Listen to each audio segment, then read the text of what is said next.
اور یہ سکون اللہ تعالیٰ کی عبادت، اللہ تعالیٰ کے ذکر سے ملتا ہے۔ یہ قرآن میں اللہ تعالیٰ نے بیان کیا، کہا الذین آمنوا وتطمئن قلوبهم بذکر اللہ الا بذکر اللہ تطمئن القلوب۔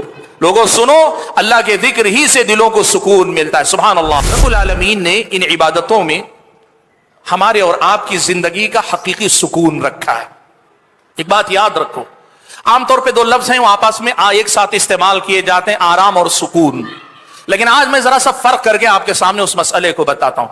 اچھا کھاؤ گے، اطمینان سے آرام کرو گے، سکون کی جگہ پہ جا کر جو ہے ذرا سا نیند کرو گے، رات میں آپ کے جسم کو آرام ملتا ہے، لیکن آرام کا نام پورا سکون نہیں ہے۔ کئی بار آدمی خوابگاہوں میں سوتا ہے پھر بھی اسے سکون نصیب نہیں ہوتا۔ وجہ کیا ہے معلوم ہے؟ آپ یہ بات یاد رکھو، سکون کا تعلق جسم کے آرام سے کم ہے، روح دل و دماغ کے اطمینان سے بڑا گہرا ہے سکون کا تعلق۔ زندگی میں جسے سکون کہا جاتا ہے نا، یہ سکون جسم کو اس کی ضرورتوں کو پورا کر لینے سے نہیں ملتا۔ سکون حقیقی ملتا ہے جب آدمی کی روح کو اس کی غذا ملے، دل و دماغ کو اطمینان نصیب ہو، تب جا کر آدمی سکون کی دولت سے آشنا ہوتا ہے۔ اور یہ سکون اللہ تعالیٰ کی عبادت، اللہ تعالیٰ کے ذکر سے ملتا ہے۔ یہ قرآن میں اللہ تعالیٰ نے بیان کیا، کہا الذین آمنوا وتطمئن قلوبهم بذکر اللہ الا بذکر اللہ تطمئن القلوب۔ لوگوں سنو، اللہ کے ذکر ہی سے دلوں کو سکون ملتا ہے۔ سبحان اللہ۔ علامہ ابن قیم رحمۃ اللہ علیہ مثال دیتے ہوئے کہتے تھے کہ جو آدمی اللہ تعالیٰ کے ذکر سے جڑ جائے اسے سکون ایسا میسر ہوتا ہے کہ اگر وہ ذکر سے الگ ہو جائے ویسے ہی تڑپے گا جیسے مچھلی کو پانی سے نکال کے باہر ڈال دو تو مچھلی تڑپتی ہے۔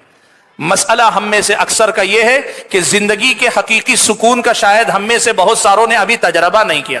ہم نے آرام دیکھا ہے، حقیقی سکون شاید ابھی ہم میں سے بہت سارے لوگوں نے دیکھا نہیں۔ بھائیو، یہ عبادتیں رب العالمین کا ایسا عظیم تحفہ ہیں کہ یہ عبادتیں مجھ کو اور آپ کو ایسی بے شمار بیش بہا نعمتوں سے مالا مال کرتی ہیں۔